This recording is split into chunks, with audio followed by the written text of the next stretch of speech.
Hello student, myself Mili Sankla and in subject structure analysis part 1, today we start with our new topic, that is arch and cable. Okay, before starting, what is arch?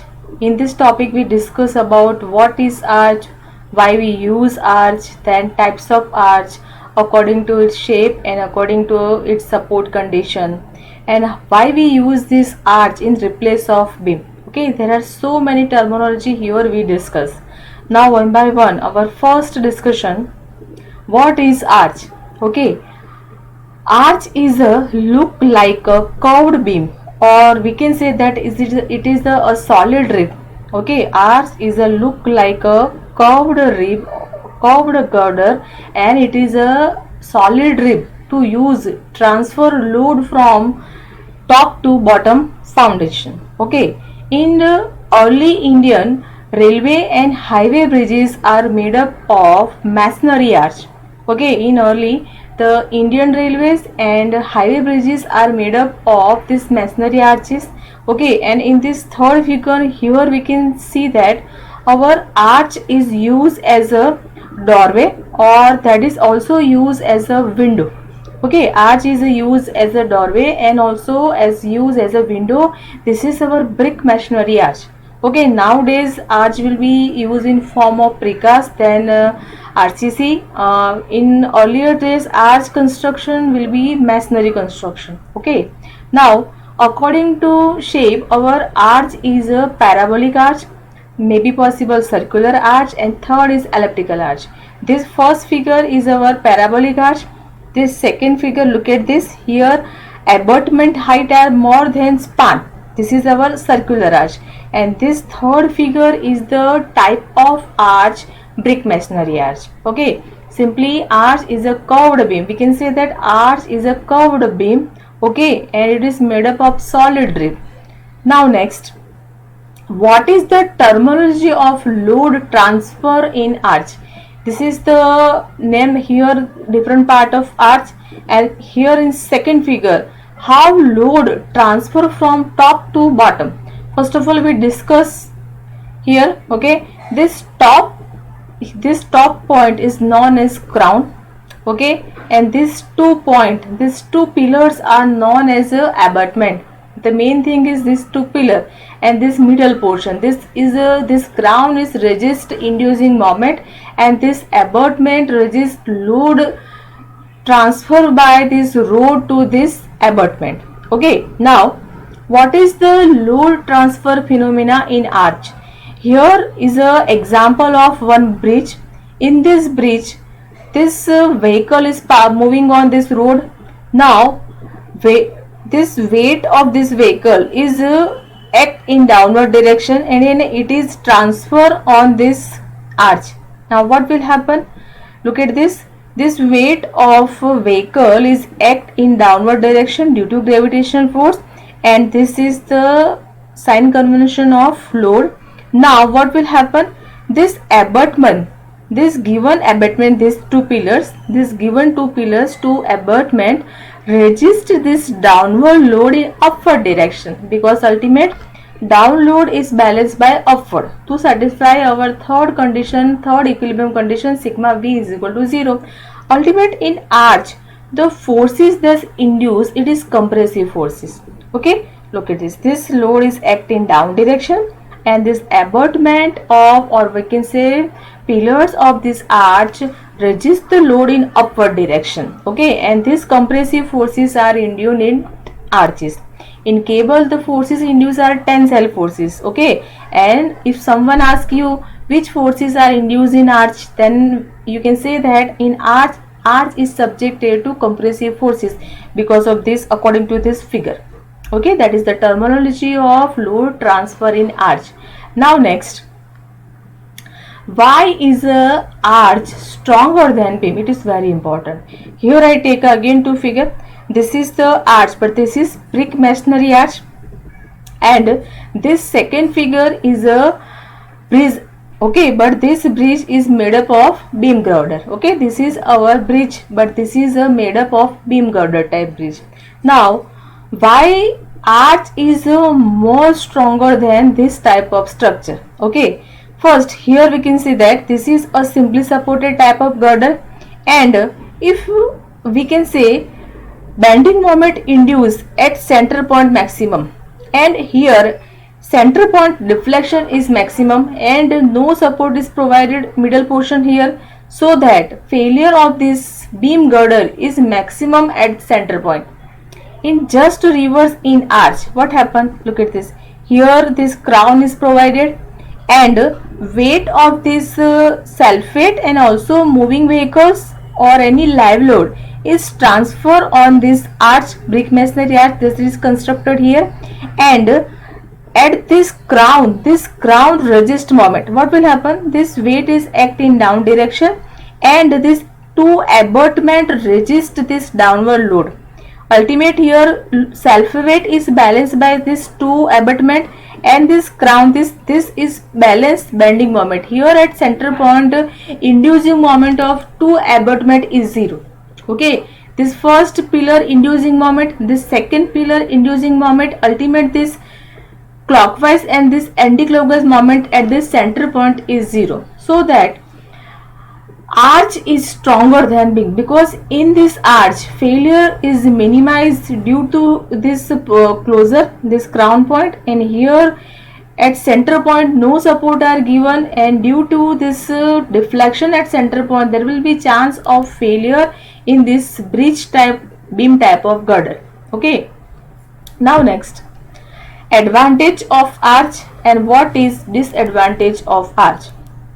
One by one in this figure, arch are give more opening than compared to this beam. Okay, maybe possible if you want to construct the given arch bridge, it give us more span compared to our beam girder. That is the first benefit of arch. Second, arch is more economical than our beam girder, because beam girder is ultimately constructed of RCC, and this arch may be constructed of brick, then hollow blocks also, okay, precast also, so that arch is economical compared to this bridge, beam girder type of bridge. Okay, and the main advantage of this arch is it is strongest shape. Here we get different type of shape. Okay, and also the material consumption is less compared to our beam girder type of bridges. Okay, this is the three basic advantage of arch. First is it is give a more opening compared to any other type of bridge girder, then it carry a more load compared to this beam, and also it is economical because in arch material is less consumed compared to this beam girder, because in arch moment is induced less. This I will explain you at time of Eddy's theorem, how moment is reduced in arch type of structure. Okay, now what is the disadvantages of arch? First, arch is a time consuming structure because it required a skilled labors. Okay, arch is a time consuming structures and it required skilled labor. Second, here to complete our plan it take too much time. Okay, because here we need a skilled labor and it will be time consuming structure. So there are some disadvantages of arch. Okay, first it is time consuming structure, it will take a time to complete a project. Okay, then here we required a skilled labors. This is the advantage and disadvantages of arch. Now one by one, types of arch. These types of arch according to its support condition. There are two types of arches depend upon shape, and that is again depend upon the support condition. Here this is our two hinge arch, that means this support is hinge, this support is hinge. Here two support are provided in hinge, that is two hinge arch. In three hinge arch, this is also hinge support, this is also hinge support, and at the central point we provide internal hinge. Okay, and this is three hinge arch. In this topic we learn only these three hinge arch. Okay, and fixed arch, that means these two support are fixed, and this is our bridge arch.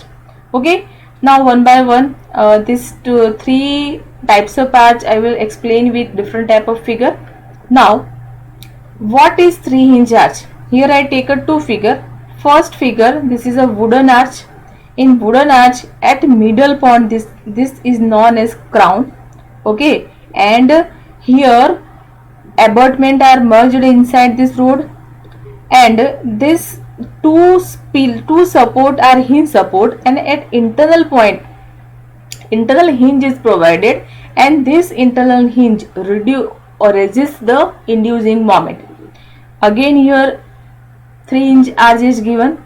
These two support are hinge support, and at middle point, look at this, at this middle point internal hinge is provided, and these two figure are example of 3 hinge arch. Okay, this middle point is known as crown, and this crown is nothing but that is internal hinge of arch.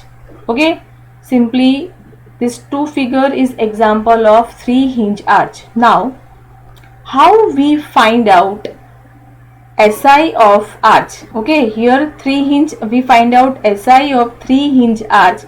This first support is a hinge, this second support is hinge, and this middle portion, that is crown, is known as internal hinge. Now what is the equation of D? Because this arch is nothing but that is our inverted curved beam, and in beam our DSI static indeterminacy is always 0. We only and only find out DAC external indeterminacy. That means again arch is the type of curved beam. So here we can also find out only and only external indeterminacy, and that is DAC. What is the equation of DAC? Capital R minus small r. Now number of support reaction are here horizontal and vertical. Horizontal and vertical, that means R is equal to 4. Right here 4. Now small r is equal to number of equilibrium condition, and number of equilibrium condition are 3. Sigma h is equal to 0, sigma v is equal to 0, and sigma m is equal to 0. Here internal hinge is provided at center point. Okay, and in our chapter fundamental we discuss if internal hinge is provided in beam, because arch is a type of curved beam, then we have to add +1 condition in small r. Then r is equal to 3, and add this +1, 4 minus 4 is equal to 0. That means this 3 hinge arch is a stable and determinate structure. Okay, this 3 hinge arch is stable and determinate structure because here unknown forces are 0. Now clear? 3 hinge arch is a stable and determinate structure. Unknown forces we find out starting. Now next, what is Eddy's theorem? First of all, we discuss the Eddy's theorem with statement. Okay, again here I take a one figure of parabolic arch. This is our parabolic arch, and these are provided as vertical rings. Okay, and this is the road, and vehicles load are passing through these strings, and then after passing through these piers or vertical ribs. Okay, now what is Eddy's theorem? The bending moment at any section of arch is equal to a vertical intercept between actual arch and linear arch. Again I am repeating you.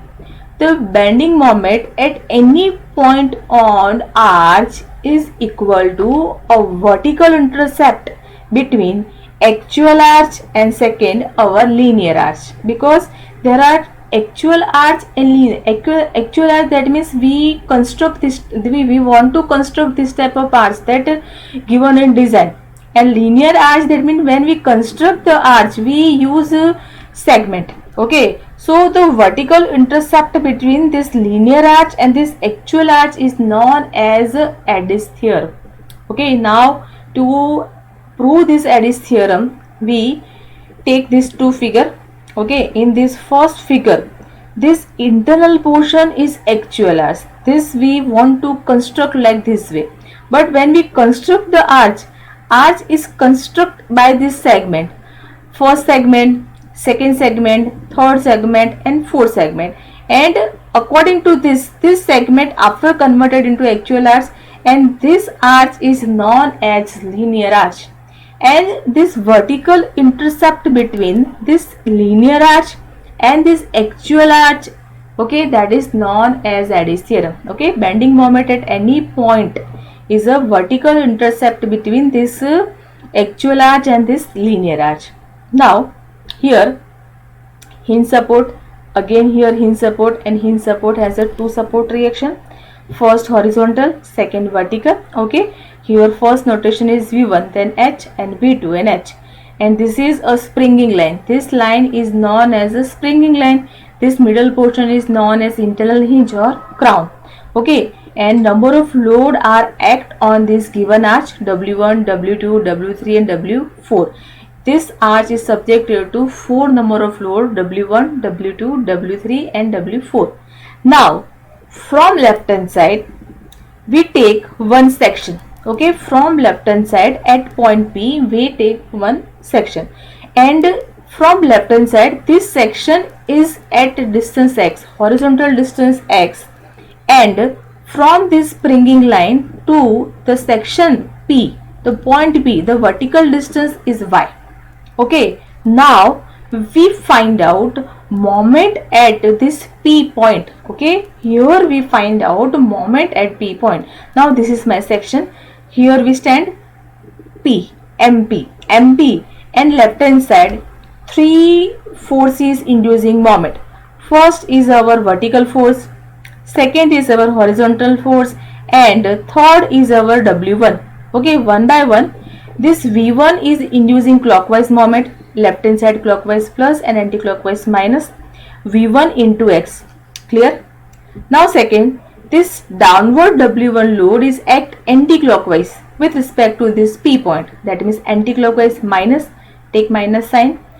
W1, this is distance x, and from this left hand side a meter distance left, so x minus a. Right here W1 x minus a. Then after, this horizontal force is also inducing moment, because this horizontal force and this vertical distance induce a moment with respect to this P point, and this will be induced in anti-clockwise direction, that means again minus, minus h, and this vertical distance is y. Okay, this is the equation of moment at P in this linear and actual arch. Okay, now here we assume that this V1x and minus W1x minus a is equal to mu x. Simply my assumption. At center point, at C point, our moment is 0, because at center point internal hinge is provided, and internal hinge at this point the condition satisfied, that is sigma m is equal to 0. That means at internal point, internal hinge point, the inducing moment, our clockwise moment and anti-clockwise moment are balanced. Ultimate our moment is 0. Okay, so that MC at point MC, moment ground point or at internal hinge point, our moment is always 0 in 3 hinge parabolic arch. Now again we assume that is mu x, and this equation mu c minus hy. Now at center point, again we we discussed that at center point internal hinge is provided, so that at that point moment is always 0, because internal hinge balance the condition sigma m is equal to 0. Okay, now mu c, here we assume v1x minus w1x minus a, this is x point, and now we discuss for center point c. So in replace of x, here I write c, mu c minus hy. At that point our moment is 0. Now mu c minus hy is equal to 0. Here I want to find out horizontal reaction, that is horizontal thrust. What is the equation of horizontal thrust? Mu c divided by y. Y is the parabolic height, vertical height. Okay, the section y is the distance where section is given, the vertical height of the section where point is given to find out moment. And resolving this force at section P, if we resolve the three forces P, H at point P, we get two values. First value is our radial shear and second value is our normal thrust. In example we find out these two values. What is radial shear and normal thrust? Sine of this radial shear is equal to F. F is equal to V cos phi minus H sin phi. In sub reference book replace of phi, theta is also written. Okay, we can take theta also. So F is equal to sine of radials here, and V cos phi minus H sin phi. Now second equation is our normal thrust.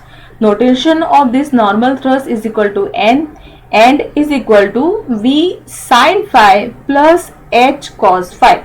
Again I am repeating you, in replace of phi we can write theta also. Okay, now three hinge circular arch. First we discuss for parabolic arch, and this parabolic arch we solve with Eddy's theorem.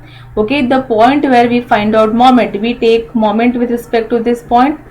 Section is given from left side also, section is given from right side also. We follow the simply given data.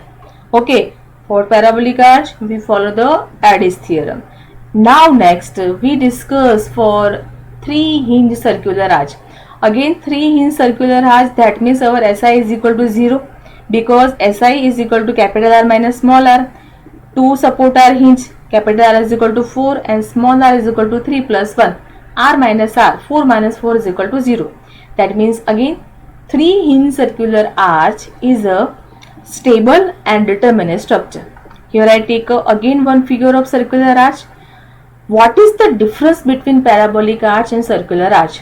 In parabolic arch, the span is more compared to the circular arch. In circular arch, abutment height are more compared to parabolic arch. Okay, in parabolic span is more, and in circular abutment height is more. Okay, and this type of circular arch constructed at a railway bridge. Okay, and the parabolic arch is provided on river. Where span of river are more, the construction of parabolic arch is occur, and where railway bridges and hilly areas are provided, at that time this circular arch is constructed. Okay, now here we take two equation of circular arch to solve the example. First of all, consider central line of arch. This is the central line of arch. Okay, and a segment of arch, circle of radius r. This is our central line of given this circular arch, and radius is given r. Okay, now the subtending angle between these two radius, that is 2 phi. Okay, 2 phi at center point. Now here I take its section P on this circular arch, and segment of this point P is x and y. X is our horizontal and y is vertical. Okay, now we consider one triangle O, C1 and P. Okay, here I consider one triangle O, C1 and P. Now I use a Pythagoras law. According to our Pythagoras law, OP square is equal to PC1 square plus OC1 square. Now what is PC square? This horizontal distance, coordinate x and y. This PC distance is known as x, right here x square, and this OC1 is equal to this capital R. This distance is capital R. Capital R minus this small r. Small r is equal to our central rise. Okay, this is the central rise at C point, at a crown point, center point, at point of internal hinge. So capital R minus this small r, and again this distance y, we add this distance, capital R minus small r plus y whole square. This is the r square. This is a equation of this radius, because this OP square is again a radius of circular arch. Now by a property of circle, according to property of circle, r and r, 2r minus this r, this 2r minus this r is equal to distance L by 2 into distance L by 2. Okay, to find out value of radius, okay, we use a property of circle. Here we stop. In today's session we discuss for parabolic arch, then circular arch, advantage of arches, disadvantages of arch. Okay, for parabolic arch we follow Eddy's theorem, and circular arch we follow these two equation. Okay, now next session we discuss for another theory. Just now we stop here. Okay.